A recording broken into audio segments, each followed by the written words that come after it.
Perkenalkan, nama saya Budi Mahmudi dengan NIM 2304120408. Dan di sini saya akan menjelaskan model infrastruktur jaringan untuk memenuhi tugas mata kuliah jaringan komputer yang diampu oleh Bapak Agus Prihanto. Nah, di sini saya akan menjelaskan beberapa poin. Yang pertama dari definisi hingga teknologi terkini pada jaringan infrastruktur jaringan komputer. Nah, di sini tujuannya untuk memahami konsep dasar infrastruktur jaringan, mengenal berbagai model jaringan komputer, serta mempelajari implementasi model jaringan dalam skenario nyata. Nah, sebelum itu kita masuk ke definisi infrastruktur jaringan. Infrastruktur jaringan adalah kumpulan perangkat kelas, perangkat lunak, dan protokol yang membentuk jaringan komputer. Ini mencakup beberapa elemen fisik seperti kabel dan perangkat, serta elemen logis seperti protokol dan aturan komunikasi. Nah, jaringan komputer sendiri adalah sebuah kumpulan komputer dan peralatan lainnya yang terhubung dalam satu kesatuan. Nah, sedangkan jaringan terdistribusi adalah suatu sistem perangkat lunak yang dibuat di atas sebuah jaringan. Nah, perangkat lunak yang menentukan tingkat keterpaduan dan transparansi suatu sistem jaringan. Perbedaan keduanya ini terletak pada perangkat lunaknya, khusus sistem operasi, bukan pada perangkat kerasnya. Nah, pengguna sistem terdistribusi tidak menyadari terdapat banyak proses dalam sistemnya. Nah, kita masuk ke contohnya ini ya. Kalau misalnya jaringan komputer itu kita mengakses pada server terpusat, sedangkan jaringan distribusi itu kita memiliki banyak server yang dapat diakses oleh beberapa user dengan data yang sama. Perbedaannya cukup signifikan ya. Nah, di sini kita masuk ke pembagian jaringan berdasarkan cakupan geografis. Nah, di sini ada PAN, personal area network. Contohnya seperti wireless pada Bluetooth dan RGA. Nah, pada LAN atau local area network itu biasanya IP komputer tersusun masih dalam satu kelas. Misalnya dalam lab komputer dalam suatu kampus atau sekolah itu masih disambungkan dengan kabel LAN. Nah, ada lagi nih MAN, Metropolitan Area Network, itu kan jaringan satu kota wilayah. Itu jaringan satu kota wilayah yang dihubungkan oleh Metropolitan Area Network. Dengan WAN sendiri, Wide Area Network adalah jaringan tengah dunia atau internet. Nah, seperti ini contoh gambarnya ya. Kalau PAN itu seperti wireless Bluetooth, PAN ini dijambungkan menggunakan router biasanya, dan WAN ini menggunakan RPR, dan yang terakhir merupakan WAN, Wide Area Network. Ini biasanya disambungkan dengan beberapa perangkat keras khusus. Nah, kita masuk ke pembagian jaringan berdasarkan aksesnya. Nah, di sini ada dua. Yang pertama, intranet itu bisa diakses untuk kalangan internal saja, sedangkan internet itu biasa diakses oleh publik seperti kita menggunakan internet keseharian. Internet itu biasanya kita menggunakan virtual private network, atau kita hanya bisa diakses oleh yang bisa kita masukkan di jaringan itu, yang bisa kita ACC lah. Misalnya saya membuat sebuah jaringan sendiri dengan beberapa anggota yang saya ingin masukkan. Nah, anggota tersebut bisa masuk ke jaringan saya itu bisa lewat VPN, bisa lewat kabel yang ini LAN, atau bisa dengan berbagai internet akses lainnya. Nah, biasanya itu berupa privat ya bedanya. Kalau internet itu kita lebih di-open-kan, public. Itu bisa diakses dengan beberapa bisa diakses oleh semua orang. Sedangkan internet itu privat, dapat diakses kalangan yang disetujui oleh adminnya. Gitu. Nah, yang ketiga itu pembagian jaringan berdasarkan cara membangunnya. Ada yang pertama ada ad hoc, dan yang kedua ada infrastruktur. Nah, ad hoc sendiri itu merupakan jaringan yang terpusat yang dapat dibagi dengan beberapa komputer. Satu server itu berbagi dengan satu komputer, dan satu komputer ini berbagi lagi dengan komputer lainnya. Nah, itu seperti hotspot ya. Kalau misalnya infrastruktur itu seperti wifi yang kita pakai itu dengan beberapa router ya, akses pointnya. Itu dapat disambungkan dengan jalan yang terdekat. Itu merupakan infrastruktur mode. Sedangkan epoch mode itu seperti hotspot pribadi. Nah, kita lanjut pada jenis-jenis model jaringan. Ada beberapa model jaringan yang umum digunakan dalam peralatan modern. Yang pertama adalah client service model. Nah, merupakan server pusat utama ya yang menyediakan layanan atau sumber daya pada pelanggan. Nah, contohnya itu website yang diakses oleh pengguna melalui browser email dan server yang mengolah lalu lintas email. Nah, keuntungannya lebih efisien dalam pengolahan data, keamanan, dan mudah dikontrol. Sedangkan kewenangan butuh server yang kuat karena biaya tinggi untuk perawatan. Yang kedua itu peer-to-peer model atau P2P model. Nah, perangkat itu berfungsi baik sebagai klien maupun server. Kalau peer-to-peer itu mungkin bagi sumber daya langsung tanpa server terpusat. Contohnya torrent, file, sharing dengan jaringan lokal. Jadinya peer-to-peer ini komputer to komputer. Jadi keuntungannya tidak perlu server pusat, dia lebih mudah dan mudah implementasikan. Kurangnya ya keamanan lebih mudah dan manajemen yang sulit ya. Sedangkan yang ketiga tuh cloud based model. Nah, model ini memberikan layanan cloud di mana data dan aplikasi disimpan di internet, nah, bukan pada perangkat lokal, contohnya pada AWS, Google Cloud, dan Cloud Advisor. Itu keuntungannya scalabilitasnya yang tinggi, biaya operasionalnya yang dapat disesuaikan sesuai budget, dan aksesibilitasnya mudah. Kurangannya itu bergantung pada koneksi internet ya, kalau misalnya masalah privasi dan keamanan data juga diperhitungkan dalam hal tersebut. Karena bergantung pada pembuatnya. Nah, kita masuk ke topologi jaringan. Topologi jaringan ini menentukan bagaimana perangkat terhubung dan berkomunikasi dalam suatu jaringan. Nah, beberapa jenis topologi umum seperti bus topologi, ring topologi, dan sebagainya. Nah, kita masuk ke topologi bus atau bus topologi terlebih dahulu. Nah, semua perangkat terhubung dalam satu jalur utama itu untuk bus, dan data dikirim melalui bus dan diterima oleh semua perangkat. Jadi, alurnya seperti bus ya. Utamanya itu mudah diimplementasikan dan biayanya sangat rendah. Nah, ada kekurangan jika bus utama gagal atau terpotong, di situ jaringannya, seluruh jaringan terganggu. Misalnya yang pertama ini terpotong, maka jaringan yang lain akan terputus juga. Nah, kita masuk ke topologi star. Setiap perangkat terhubung ke node pusat atau hub switch. Nah, di mana keuntungan ini mudah mengelola dan memperbaiki jika satu perangkat gagal, jaringan tetap berfungsi. Kekurangan jika pusat gagal, seluruh jaringan terganggu. Nah, ini topologi merupakan jaringan yang terpusat ya. Jadi satu perangkat itu terhubung ke node pusat, itu atau hub atau switch. Nanti kita masuk ke pembahasan hub atau switch. Nah, karena ini kalau misalnya kita matiin pusatnya, hub atau switch ini, nanti maka perangkat-perangkat yang terhubung ke dalam hub dan switch ini akan juga ikutan terputus.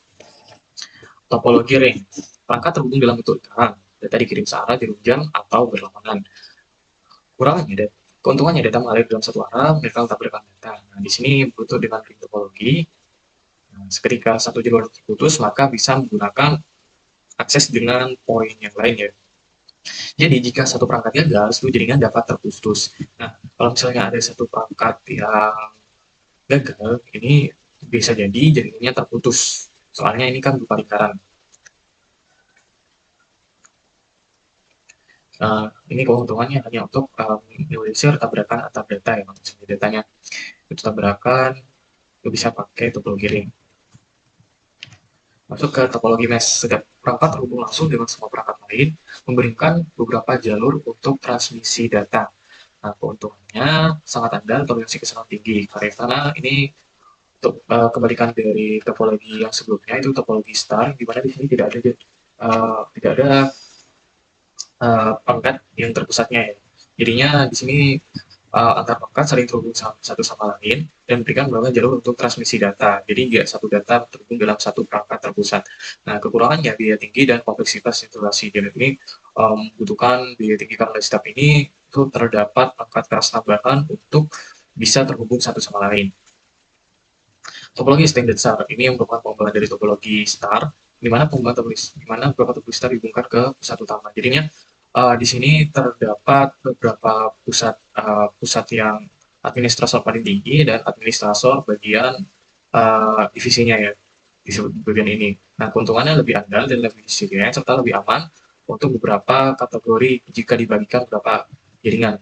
Nah, kekurangannya memang biaya tinggi, ketergantungan pada setiap administrator, dan juga kompleksitasnya dalam instalasi. Nah, ini topologi hierarki berbentuk pohon, itu bertingkat di mana perangkat diatur dalam level yang berbeda seperti ini ya. Nah, keuntungannya manajemennya mudah, optimal, dan serta keamanan baik karena tersusun dengan baik dan rapi. Kekurangannya itu biaya tinggi, kompleksitas, dan juga ketergantungan pada administrator paling tinggi. Nah, kita masuk ke perangkat jaringan dan fungsinya. Yang pertama ada router nih, fungsi mengarahkan pakai data di jaringan yang berbeda.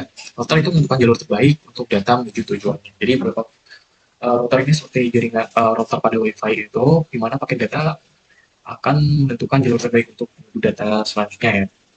Nah, setelah yang kedua tuh akan dihubungkan ke switch, di mana perangkat dalam jaringan lokal dan mengelola data antara perangkat tersebut mengotomatiskan transmisi yang efisien.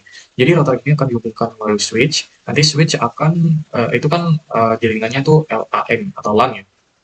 Jadi dapat dihubungkan dengan kabel LAN dan dihubungkan dengan beberapa komputer lainnya. Jadi jaringannya hanya bersifat LAN ya. jaringan lokal. Nah, sedangkan bedanya dengan hop itu perangkat dasar yang menghubungkan beberapa perangkat dalam satu jaringan tanpa manajemen lalu lintas mengirim data. Jadi perbedaannya utama hop untuk mengirimkan data ke port lain yang terhubung dengan, sedangkan router tidak. Untuk hop itu mengirimkan data ke port yang lain dan kurang efisien ya untuk beberapa jaringan yang lebih besar karena tidak ada manajemen yang baik antara port yang terhubung dengannya. Jadinya hop ini menyiarkan semua port, data ke semua port yang terhubung dengan HP ini. Sedangkan switch itu dengan tujuan yang lebih spesifik. Misalnya ditentukan portnya akan dikirim ke port tersebut. Seperti itu. Perangkat jaringan dan fungsinya, kita ada firewall. Di sini firewall ini fungsinya untuk mengamankan jaringan dengan menyaring dan memantau lalu lintas masuk dan keluar, melindungi dari ancaman cyber. Seperti di gambarnya ini, firewall ini akan mengontrol kita atau melindungi kita dari serangan-serangan cyber. Jadi internet kita itu lebih aman. Ketika kita masuk ke web, pasti ada hardware firewall yang deteksi bahwa itu berbahaya atau tidak. Jadinya sebelum kita menyambung ke sebuah jaringan, itu kita biasanya terdapat hardware firewall-nya agar device kita tahu itu merupakan website yang aman atau tidak. Jadi komputer tuh tahu. Yang terakhir adalah server. Memberikan layanan khusus seperti web server, file server, atau database. Nah, di sini terdapat database ya. Database ini sendiri merupakan server yang terpusat. Biasanya itu digunakan sebagai web server, file server, dan data-data penting untuk bisa ditransmisikan ke berbagai jaringan atau dikirim istilahnya. Nah, kita masuk ke keamanan ya. Keamanan infrastruktur jaringan. Pentingnya keamanan jaringan adalah untuk melindungi data dari akses yang tidak sah, serangan malware, dan ancaman cyber. Nah, di sini ada beberapa ancaman seperti malware, DDoS yang merupakan serangan yang menghabiskan sumber daya jaringan hingga layanan tidak tersedia, atau phishing, penipuan dengan informasi sensitif melalui email atau sebuah pesan palsu. Ini berbahaya sekali. Nah, biasanya cara mengatasinya seperti kita menggunakan firewall untuk menyaring dan memonitor lalu lintas jaringan, menggunakan VPN untuk mengamankan komunikasi dengan sebuah enkripsi. Kita juga bisa menggunakan enkripsi data untuk melindungi data dengan melacak sebuah informasi itu dikirim. Jadi informasi yang kita kirim itu menggunakan enkripsi untuk apapun enkripsi itu. Autentikasi dua faktor seperti Google yang sekarang itu menambahkan lapisan keamanan dalam akses jaringan.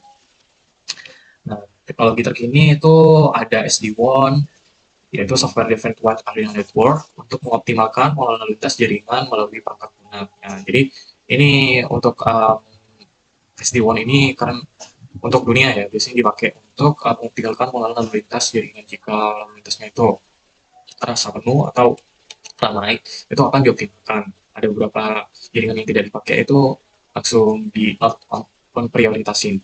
Kalau misalnya 5G network ini yang teknologi terbaru memberikan kecepatan lebih tinggi dari generasi sebelumnya, itu 4G, latensi lebih rendah, dan mendukung perangkat IoT seperti sekarang ini banyak perangkat-perangkat yang menghubungkan ke jaringan internet. Ya.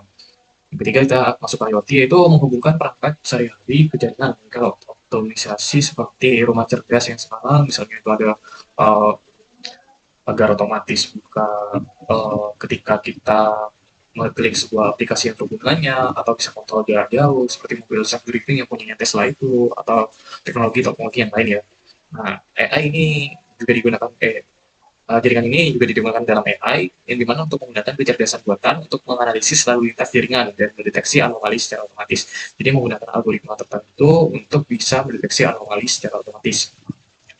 Nah, kesimpulannya, infrastruktur jaringan adalah dasar dari komunikasi data modern ya. Pemahaman tentang model dan topologi jaringan membantu dalam merancang jaringan yang efisien dan lebih aman. Ketika kita tahu modelnya bagaimana, kita tahu topologi bagaimana, kita dapat membuat sebuah jaringan sendiri dan bisa merancang jaringan untuk bisa dioptimalkan dengan baik. Nah, teknologi jaringan terus berkembang dan membutuhkan pembaruan pengetahuan secara berjalan, seperti teknologi yang terbaru ini seperti 5G, IoT, dan artificial intelligence yang digunakan dalam jaringan dan lain-lain. Nah, sekian dari saya. Terima kasih. Wassalamualaikum warahmatullahi wabarakatuh.